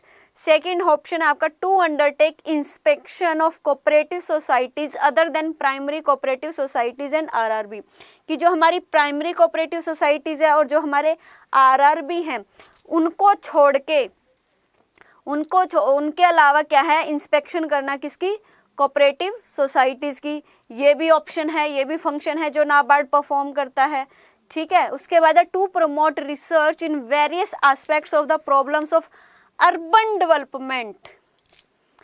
वैसे तो नाबार्ड का जो फंक्शन है वो रिसर्च को भी प्रमोट करना है, लेकिन रूरल एरिया में, किसमें, रूरल एरिया में। और यहाँ पर हमें क्या दे दिया गया, अर्बन डेवलपमेंट। तो ये ऑप्शन आपका गलत है, ये नाबार्ड का फंक्शन है, क्योंकि जो नाबार्ड है वो मेनली किसके लिए बनाया गया है, एग्रीकल्चर एंड रूरल डेवलपमेंट के लिए। किसके लिए, एग्रीकल्चर एंड रूरल डेवलपमेंट के लिए। तो यहाँ पर गिवन आपका अर्बन, तो यहीं पर ही आपका ये आंसर क्या हो जाएगा, गलत। ये ऑप्शन आपका क्या हो जाएगा, गलत। To subscribe to share capital invest in securities at any institution concern with agriculture and rural development. जहाँ पर भी एग्रीकल्चर रूरल डेवलपमेंट की बात है तो इट मीन वो क्या है, आपका नाबार्ड है। मोहित सिंगला का बिल्कुल सही आंसर आ रहा है, answer C. Uma Bharti and Nikhil Anand, मैंने आपको बताया कि जो नाबार्ड है उसकी फुल फॉर्म क्या है, national bank for agriculture and rural development. तो यहाँ पर हमारी क्या है, ये फंक्शन है, ठीक है, ये भी फंक्शन है हमारा, ये भी फंक्शन है। रिसर्च करना भी नाबार्ड का एक फंक्शन है, लेकिन किसके लिए रिसर्च करना है, रूरल डेवलपमेंट के लिए। किसके लिए रिसर्च करना है, रूरल डेवलपमेंट के लिए, अर्बन डेवलपमेंट के लिए नहीं है। तो third option is your correct answer, third option is your correct answer. बढ़ते हैं नेक्स्ट क्वेश्चन की तरफ। नेक्स्ट क्वेश्चन है, असर्शन में आपका गिवन है, reserve Bank of India is untrusted with the management of the public debt and issue of new loans and treasury bills on behalf of central and state government. RBI क्या है, management करता है किसकी, public debt की और issue of new loan की। RBI का main काम क्या है, पब्लिक डेट को संभालना और जो नया लोन है उनको इशू करना, और ट्रेजरी बिल्स है उनको इशू करना। किसके बिहाफ पे, सेंट्रल और स्टेट गवर्नमेंट के बिहाफ पे। बिल्कुल सही है, आरबीआई का मेन काम ही यही है। ठीक है, आरबीआई का मेन काम क्या है, पब्लिक डेट को मैनेज करना, नए लोन को इशू करना, किसके बिहाफ पे, सेंट्रल और स्टेट गवर्नमेंट के बिहाफ पे। The governor and deputy governor of Reserve Bank of India are appointed by the central government, कि जो गवर्नर और डिप्टी गवर्नर है उसको अपॉइंट कौन करती है, हमारी सेंट्रल गवर्नमेंट अपॉइंट करती है। ठीक है, तो ये भी हमारा बिल्कुल ठीक है। लेकिन देखो, असर्शन ठीक है, रीजन ठीक है, स्टेटमेंट आपके दोनों ठीक है, लेकिन जो रीजन है वो हमारे असर्शन को सपोर्ट नहीं कर रहा है, उसको एक्सप्लेन नहीं कर रहा है। उसमें तो क्या बताया गया कि जो आरबीआई है उसका क्या काम है, पब्लिक डेट को संभालना, नए जो लोन्स है उनको इशू करना, किसके बिहाफ पे, सेंट्रल और स्टेट गवर्नमेंट के बिहाफ पे। ठीक है, और जो रीजन में क्या दिया गया कि जो गवर्नर और डिप्टी गवर्नर है उसको कौन अपॉइंट करती है, सेंट्रल गवर्नमेंट। तो दोनों स्टेटमेंट हमारी ठीक तो है, लेकिन रीजन असर्शन को एक्सप्लेन नहीं कर रहा है। तो option third is your correct answer. A and R both are correct and R is the second option is your correct answer. R is not the right explanation of A. R is not the right explanation of A. Afreen का बिल्कुल सही answer आया, मोहित सिंगला का बिल्कुल सही answer आ रहा है। C नहीं, B। गुड इवनिंग जी, गुड इवनिंग स्टूडेंट्स। सही आंसर है आपका आंसर टू, वो उसको राइट एक्सप्लेन नहीं कर रहा है। C is not the right answer, answer two is your right answer. क्योंकि असर्शन और रीजन को करने का सीधा सा लॉजिक है कि पहले तो ये देखो असर्शन में क्या लिखा है वो सही है या नहीं है, फिर रीजन को देखो कि वो सही है या नहीं है। ठीक है, उसके बाद फिर ये देखना कि जो रीजन दिया गया है वो असर्शन को सपोर्ट करता है या नहीं करता, उनके बीच लॉजिक बन रहा है या नहीं बन रहा, तो हमें पता चल जाए कि वो एक्सप्लेन करता है या नहीं करता। इसमें अलग चीज़ के बारे में बात की जा रही है और इसमें अलग चीज़ के बारे में बात की जा रही है। इसमें तो कहा जा रहा है कि आरबीआई का क्या काम है, सेंट्रल और स्टेट गवर्नमेंट के बिहाफ पे नए लोन को इशू करना और पब्लिक डेट को संभालना। और यहाँ पर हम बात कर रहे हैं कि गवर्नर और डिप्टी गवर्नर है उसको कौन अपॉइंट करता है, सेंट्रल गवर्नमेंट अपॉइंट करता है। तो राइट एक्सप्लेनेशन नहीं कर रहा है, तो option 2 is your correct answer. Option 2 is your correct answer.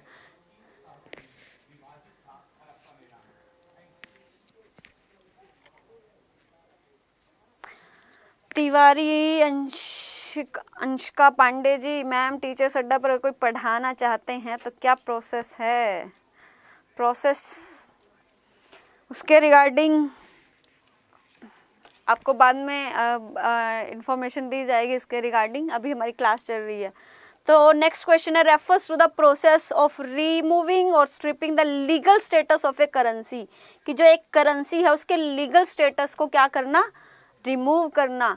Legal status को रिमूव करने की जो प्रोसेस है, कोई भी करेंसी है उस करेंसी के लीगल स्टेटस को रिमूव करने की जो करेंसी है उसके हमें क्या कहते हैं, डिजिटाइजेशन नहीं, फाइनेंशियल इंक्लूजन नहीं, माइक्रो फाइनेंस नहीं, उसे हम कहते हैं डीमोनेटाइजेशन, जो रिसेंटली हमारे इंडिया में हुआ भी था 8 नवंबर को। ठीक है, कि लीगल करेंसी के लीगल स्टेटस को ख़त्म करने के प्रोसेस को हम क्या कहते हैं, डीमोनेटाइजेशन। क्या कहते हैं, डीमोनेटाइजेशन। तो आंसर थर्ड। बढ़ते हैं हमारे नेक्स्ट क्वेश्चन की तरफ। नेक्स्ट क्वेश्चन है हमारा, विच one of the following is not the objective of UTI, unit trust of India. UTI stands for unit trust of India.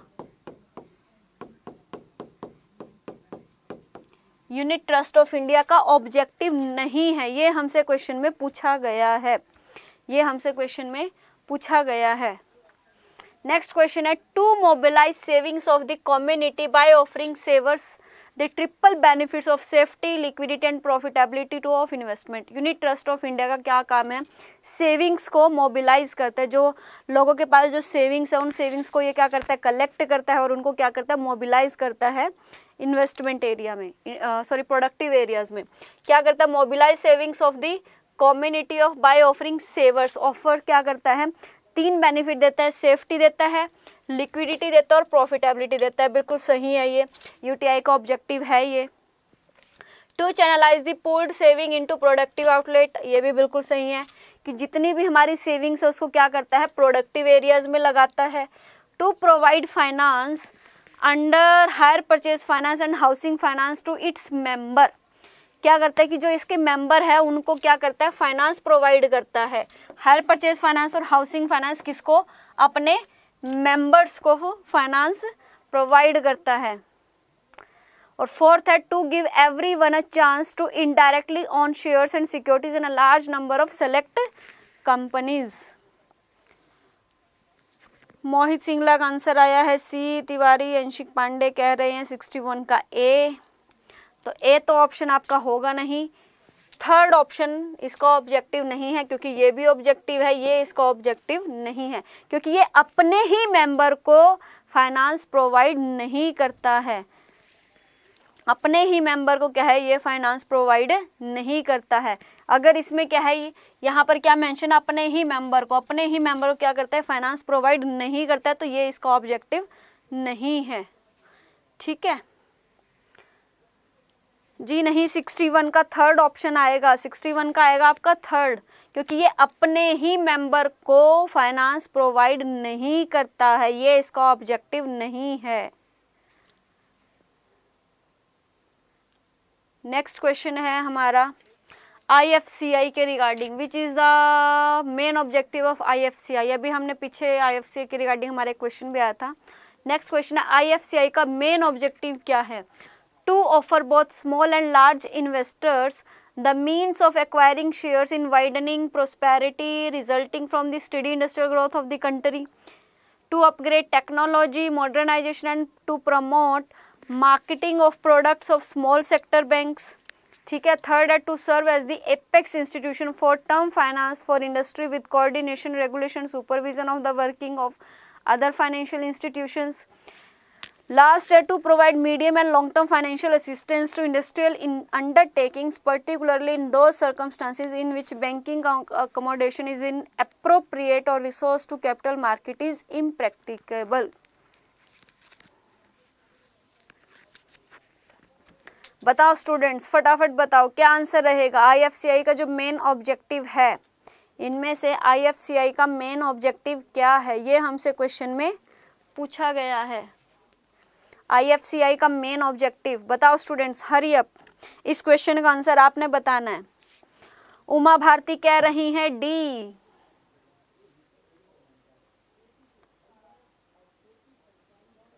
Uma Bharti का सबसे पहले आंसर आया, उमा भारती कह रही है डी आंसर। बाकी स्टूडेंट्स आप सब भी फटाफट कमेंट करके बताओ क्या आंसर है। क्या उमा का आंसर सही है? क्या आप उमा को सपोर्ट करते हो या अपना ही कोई आंसर दोगे? बताओ स्टूडेंट्स फटाफट, क्या आंसर रहेगा हमारा IFCI का मेन ऑब्जेक्टिव? निखिल आनंद कह रहे हैं 1। तिवारी अंशिका पांडे कह रहे हैं 62 का 4th। मोहित सिंगला कह रहे हैं सी। सभी के अलग अलग हैं। उमा भारती डी, निखिल आनंद 1, तिवारी जी कह रहे हैं 4th और मोहित सिंगला कह रहे हैं सी। तो लेट्स सी स्टूडेंट्स किसका आंसर सही है। आफरीन कह रही है C. Let's see who is the right, and Uma is right. Uma is right, Uma का जो आंसर है बिल्कुल सही है। जी नहीं मोहित सिंगला, अभी थोड़ी देर पहले ही मैंने IFCI के बारे में आपको बताया था। Industrial finance corporation of India क्या है? एपेक्स इंस्टीट्यूशन है। इंडस्ट्रीज को फाइनेंस देने के लिए, नाम ही उसका क्या है? IFCI की फुल फॉर्म अभी मैंने आपको क्या बताई थी? Industrial finance corporation of India, यही बताई थी ना। तो थर्ड ऑप्शन तो है ही है कि it serve as the apex institution for term finance for industry with coordination regulation supervision of working of other financial institution. जो अभी अभी मैंने आपको बताया था IFCI के रिगार्डिंग, अभी जो पहले क्वेश्चन आया था उसमें भी मैंने आपको बताया था कि IFC ही एक ऐसा इंस्टीट्यूशन है जिसमें बाकी सभी फाइनेंशियल इंस्टीट्यूशन के जो फंक्शंस हैं, उनके परफॉर्मेंस है, उनको क्या करता है, उनको क्या करता है,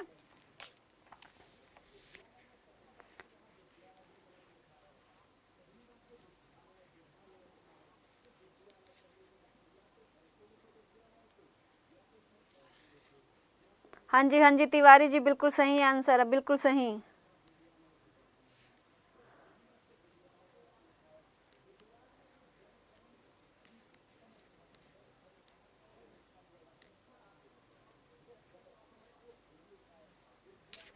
अभी थोड़ी देर पहले ही मैंने IFCI के बारे में आप सबको बताया था कि जो IFC है क्या है, वो industrial finance corporation of India है, जिसमें बाकी सभी फाइनेंशियल इंस्टीट्यूशंस के ऑपरेशंस और फंक्शंस को क्लब करके एक ही इंस्टीट्यूशन बना दिया गया है। तो थर्ड ऑप्शन तो आपका बिल्कुल ही, आपको इसमें कंफ्यूज तो होना ही नहीं था।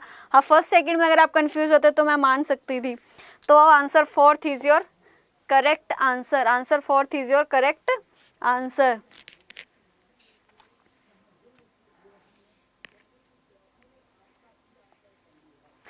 बढ़ते हैं हमारे नेक्स्ट क्वेश्चन की तरफ। हेलो स्टूडेंट्स, हेलो राज, कैसे हो?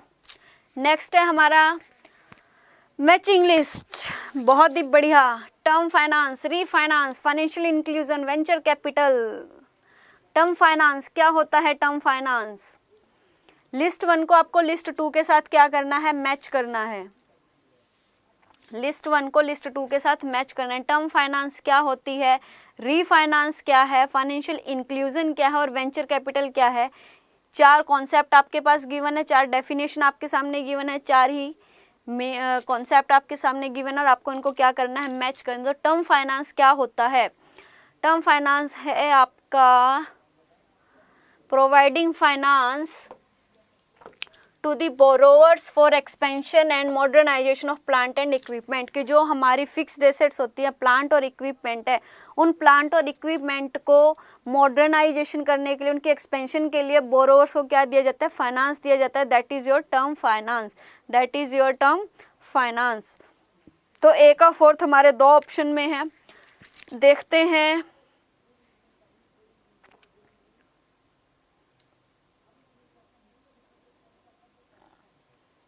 रीफाइनेंस हमारा क्या है? रीफाइनेंस होता है आपका providing replenishment finance to eligible institution for their loans to industrial concern, तो रीफाइनेंस होता है बी का थर्ड। फाइनेंशियल इंक्लूजन मीन्स आपका बैंकिंग से रिलेटेड है, delivering of banking services at affordable cost to vast section of disadvantage and low income group, ये होता है फाइनेंशियल इंक्लूजन। और वेंचर कैपिटल होती है आपकी प्रोवाइडिंग फाइनेंस टू न्यू और एग्जिस्टिंग इंडस्ट्रियल यूनिट्स, जो आपकी एग्जिस्टिंग और नई इंडस्ट्रियल यूनिट्स है उनको फाइनेंस प्रोवाइड करना for encouraging commercial application of technology and expansion. Venture capital का ये मीनिंग होता है। तो ए का आएगा आपका फोर्थ, बी का आएगा आपका थर्ड, ए का फोर्थ, बी का थर्ड, सी का आएगा आपका सेकंड और डी का आएगा आपका फर्स्ट। तो third option is your correct answer, third option is your correct answer. जी बिल्कुल सही, तिवारी जी बिल्कुल सही आंसर आया है। निखिल आनंद का भी बिल्कुल सही आंसर आया, थर्ड ऑप्शन बिल्कुल, थर्ड ऑप्शन बिल्कुल करेक्ट आंसर है। नेक्स्ट क्वेश्चन की तरफ बढ़ते हैं और नेक्स्ट क्वेश्चन है हमारा, an export processing zone is different from free trade zone as it promotes units primary devoted to export. Next question है हमारा, असर्शन में क्या गिवन है, an export processing zone is different from free trade zone as it promotes unit primary devoted to export. Reason में क्या दिया गया है आपके, goods imported to a free trade zone में be re exported without any processing in the same form, but goods exported by units in an EPZ are expected to have undergone some value addition by manufacturing processing. Assertion में आपका गया है कि जो export processing zone है वो क्या होता है, आपके फ्री ट्रेड जोन से डिफरेंट होता है. क्यों? क्योंकि it promotes unit primary devoted to export. की एक्सपोर्ट प्रोसेसिंग जोन का जो मेन काम है वो मेन काम क्या होता है, सिर्फ और सिर्फ एक्सपोर्ट को ही प्रमोट करना होता है. और इसीलिए जो एक्सपोर्ट प्रोसेसिंग जोन है वो आपके फ्री ट्रेड जोन से अलग होते हैं. असर्शन तो आपका बिल्कुल सही है, क्योंकि एक्सपोर्ट प्रोसेसिंग जोन वही एरिया होता है जिनका मेन काम ही क्या है, एक्सपोर्ट करना है. ठीक है. सेकंड क्या गिवन है आपका, रीजन क्या गिवन है कि goods imported to a free trade zone में be re exported without any processing. कि जो हमारी फ्री ट्रेड जोन एरिया में जो हमारी गुड्स इंपोर्ट की जाती है उनको री एक्सपोर्ट किया जा सकता है विदाउट एनी प्रोसेसिंग. कि उनको ऐसे ही क्या कर दिया जाता है, री एक्सपोर्ट कर दिया जाता है. उनमें किसी भी टाइप का कोई भी चेंज नहीं करते, जैसा आया है वैसा ही सेम टू सेम. कि जो हमारी गुड्स आई हैं फ्री ट्रेड जोन में, जो भी फ्री ट्रेड जोन एरिया में जो हमारी गुड्स इंपोर्ट की जाती हैं उनको उनमें बिना कोई चेंज किए, बिना कुछ भी चेंज किए उनको ऐसे का एज इट इज़ ही उन्हें क्या कर दिया जाता है, री एक्सपोर्ट कर दिया जाता है. But goods exported by units in an EPZ, लेकिन जो EPZ में हमारी जो गुड्स एक्सपोर्ट की जाती है are expected to have undergo some value addition by manufacturing processing. कि EPZ में जो भी गुड्स हमारी क्या की जाती हैं, एक्सपोर्ट की जाती है, उनमें कोई ना कोई कुछ ना कुछ क्या है चेंज करके, उनमें मैन्युफैक्चरिंग वैल्यू एडिशन करके फिर उसमें क्या किया जाता है, उनको एक्सपोर्ट किया जाता है. तो रीज़न जो है वो आपका क्या है, बताओ स्टूडेंट्स, क्या आंसर है? आफरीन कह रही हैं थर्ड ऑप्शन, निखिल कह रहे हैं सेकंड, मोहित सिंगला कह रहे हैं फर्स्ट. तीनों का अलग अलग आंसर है. So let's see what is the right answer and who is the right. किसने सही आंसर दिया है? A is correct and R is correct and R is the correct explanation of ए.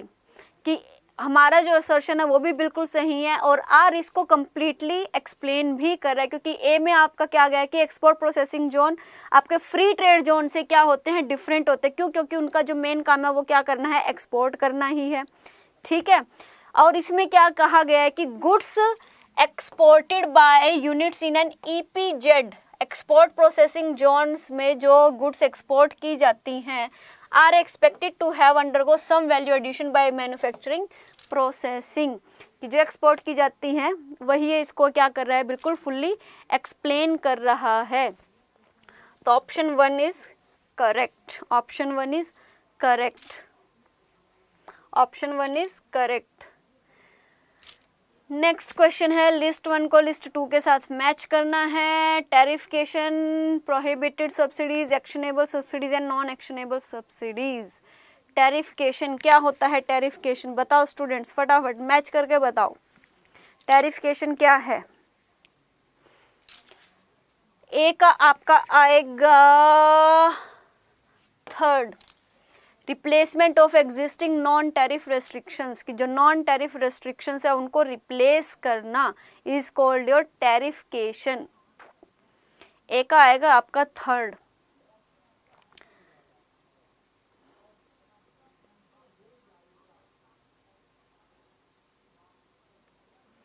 बताओ स्टूडेंट्स फटाफट, हरी अप.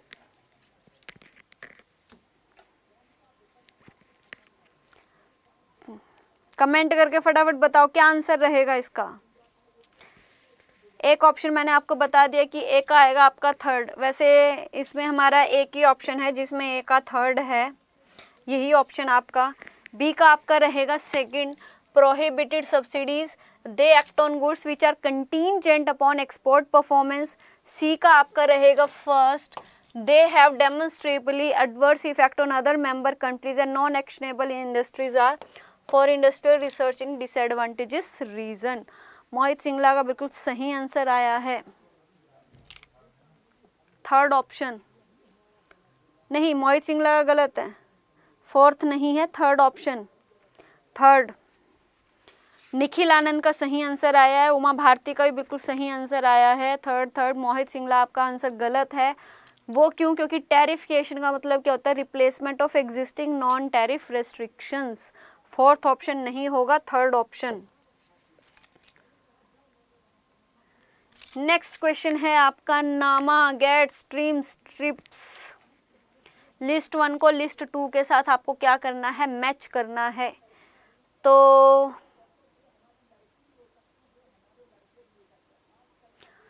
नामा आपका है, NAMA includes industrial goods, textile, jewellery, fish and fisheries product manufacturing industries. GATT होता है आपका liberalisation of trade in goods and services, trade in goods and services. Fourth नहीं दिख रहा, ओके, करते हैं थोड़ा सा ऊपर इसको। TRIMS, trade related investment measure, investment, liberalisation of international investment. And TRIPS हो गया trade related intellectual property. TRIP की फुल फॉर्म है trade related intellectual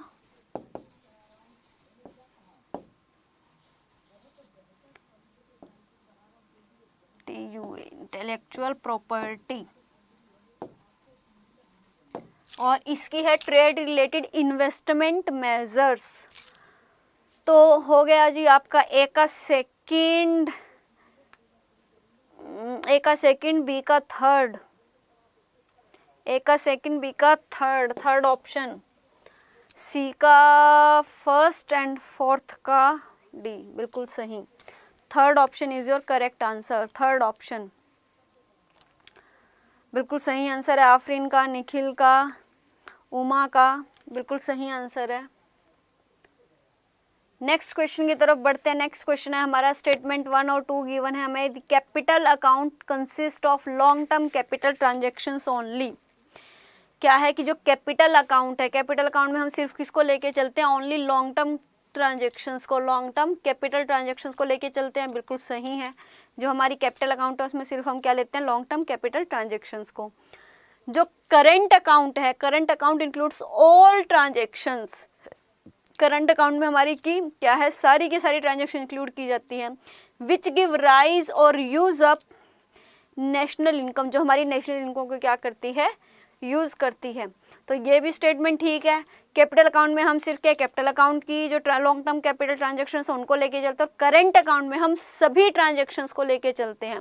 current account में हम सभी ट्रांजेक्शन, चाहे वो आपकी लॉन्ग टर्म है चाहे वो आपकी शॉर्ट टर्म है, सभी ट्रांजेक्शन्स को हम लेके चलते हैं। तो ये स्टेटमेंट भी आपकी ठीक है।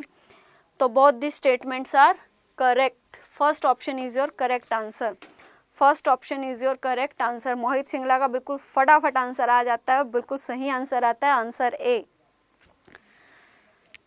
निखिल का भी बिल्कुल सही आंसर आया। आफरीन का भी 66 का 3, ठीक है, हाँ जी।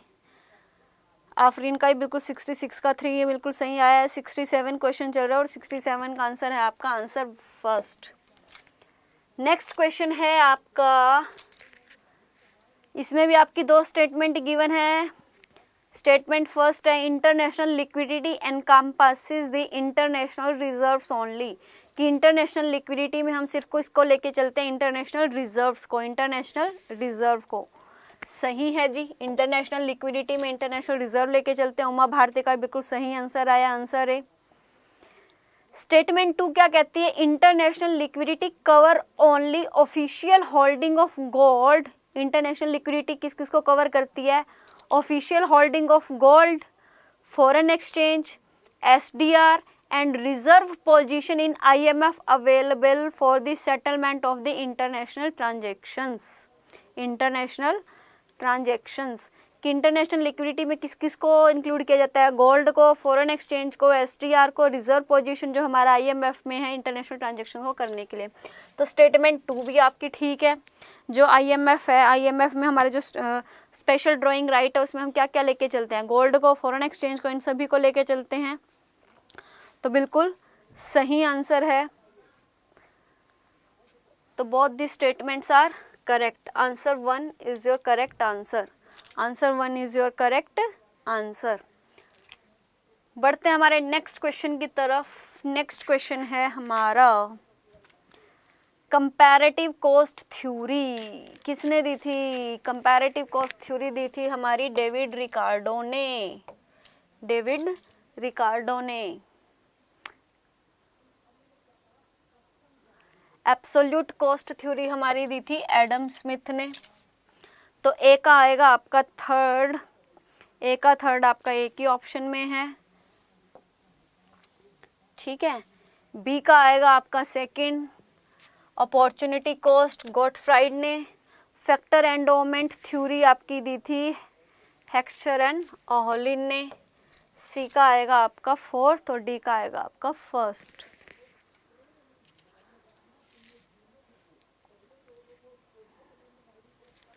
बिल्कुल।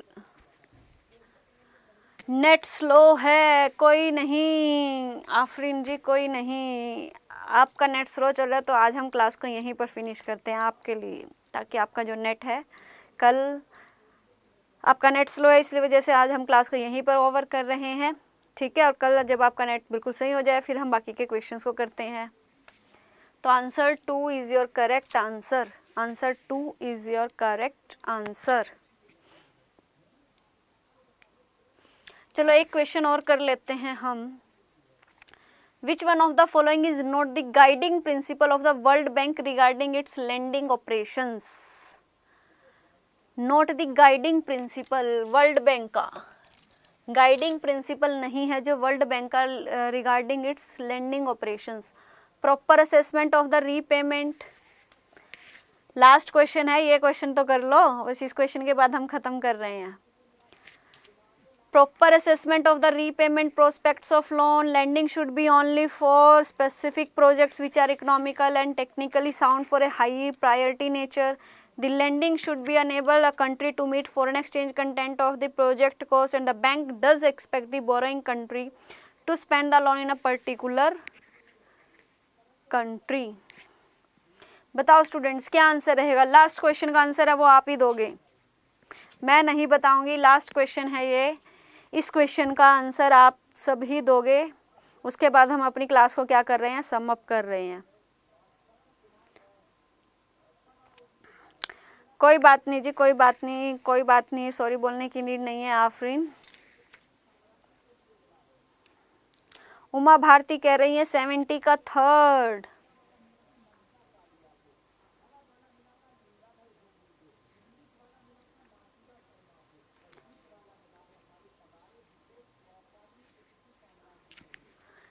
उमा भारती कह रही है थर्ड। बाकी स्टूडेंट्स फटाफट बताओ क्या आंसर है। Which one of the following is not the guiding principle of the World Bank regarding its lending operations? Proper assessment of the repayment prospects of loan. Sonia Sharma कह रही है फर्स्ट। सेकंड है lending should be only for specific projects which are economically and technically sound and of high priority. Mohit Singla कह रहे हैं fourth. Third है हमारा lending should be to enable a country to meet foreign exchange content of the project cost. Fourth है the bank does expect the borrowing country to spend the loan in a particular country.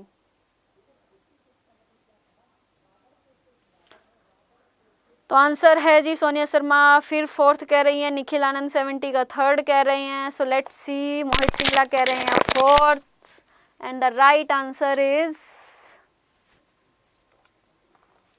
and the right answer is answer third. Right answer is answer third. The lending should be to enable a country to meet foreign exchange content of the project cost. ये इसका objective नहीं है, guiding principal नहीं है। देखो मोहित क्या है कि जो वर्ल्ड बैंक है ना, जब वर्ल्ड बैंक क्या करता है, लोन प्रोवाइड करता है, तो उस टाइम वो ये देखता है कि जो कंट्री को, जिस भी कंट्री को वो लोन प्रोवाइड कर रहा है, तो वो उसको, अगर वो उसको प्रोडक्टिव पर्पस के लिए दे रहा है, कैपिटल नेचर का, कैपिटल के लिए दे रहा है। जी हाँ हाँ बिल्कुल बता रही हूँ, हिंदी तो बता दीजिए बिल्कुल। कि जो हमारा वर्ल्ड बैंक है, जब वो किसी भी कंपनी को, किसी भी कंट्री को क्या करता है, लोन प्रोवाइड करता है, तो लोन प्रोवाइड करने का तो उसका क्या है, कुछ प्रिंसिपल्स रहते हैं कि अगर आपको इस पर्पज़ के लिए लोन मतलब जिस पर्पज़ के लिए आपको लोन दिया गया ना, आपको वो लोन उसी पर्पज़ के लिए यूज़ करना है। अगर आपको कैपिटल नेचर का लोन दिया गया है, आपको क्या है अब इंफ्रास्ट्रक्चर पर ही यूज़ करना है, कंट्री की डेवलपमेंट के लिए यूज़ करना है, इंफ्रास्ट्रक्चर फैसिलिटीज़ को बनाने के लिए करना है, प्रोडक्टिव पर्पज़ के लिए दिया गया है, तो आपको वो लोन उसी पर्पज़ के लिए ही यूज़ करना चाहिए। और ये चीज़ बार बार जो वर्ल्ड बैंक है वो चेकआउट भी करता है कि जिस पर्पज़ के लिए लोन दिया गया है उसी पर्पज़ के लिए लोन यूज़ भी हो रहा है या नहीं हो रहा, वर्ल्ड बैंक इस चीज़ को चेकआउट करता है। तो इसलिए फोर्थ ऑप्शन आपका नहीं होगा। इसमें क्या है कि बैंक एक्सपेक्ट करता है कि बोरोइंग कंट्री, जिस कंट्री ने लोन लिया है, to spend the loan in a particular country, कि जिस कंट्री के लिए लिया गया उस कंट्री में उस लोन को क्या है पर्टिकुलर कंट्री में उसको स्पेंड भी किया जाए, कि अगर वो प्रोडक्टिव पर्पज़ के लिए लिया गया है तो पर्टिकुलर पर्पज़। ठीक है जी, ठीक है। कल से आपको डेफिनेटली हिंदी लैंग्वेज मिलेगी, लेकिन आप प्रॉमिस करो कि आप कल से आप ज़रूर आओगे।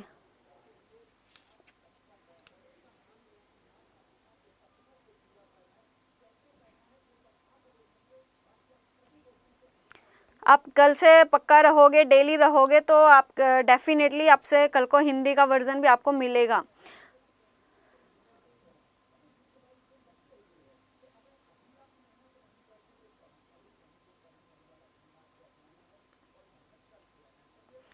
क्लासेस का जो टाइम है वो 4:30 है। जो कॉमर्स के लिए यूजीसी नेट का जो टाइमिंग है वो 4:30 की क्लास है, 4:30। और अगर आप में से कोई स्टूडेंट्स हैं जो यूजीसी नेट के लिए प्रिपेयर कर रहा है फर्स्ट पेपर, तो जो टीचर्स अड्डा है वो 9 अगस्त से टीचर्स अड्डा क्या है यूजीसी नेट पेपर 1 के लिए बैच शुरू करने जा रहा है। जी हाँ, पेपर 1 के लिए क्या है बैच को शुरू कर रहा है। तो जो भी स्टूडेंट्स है जो यूजीसी नेट का एग्ज़ाम देना चाह रहे हैं या विलिंग है उस एग्ज़ाम को देने के लिए, तो अपने आप को प्लीज़ सब्सक्राइब करें चैनल, ताकि आपकी जो प्रिपरेशन है उसको वो स्मूथली चलती रहे। पेपर 1 का जो बैच है वो 9 अगस्त से स्टार्ट होने जा रहा है, और इससे रिलेटेड आपको जो जितनी भी न्यूज़ है वो सारी की सारी टीचर्स अड्डा के प्लेटफॉर्म पर आपको मिल जाएगी।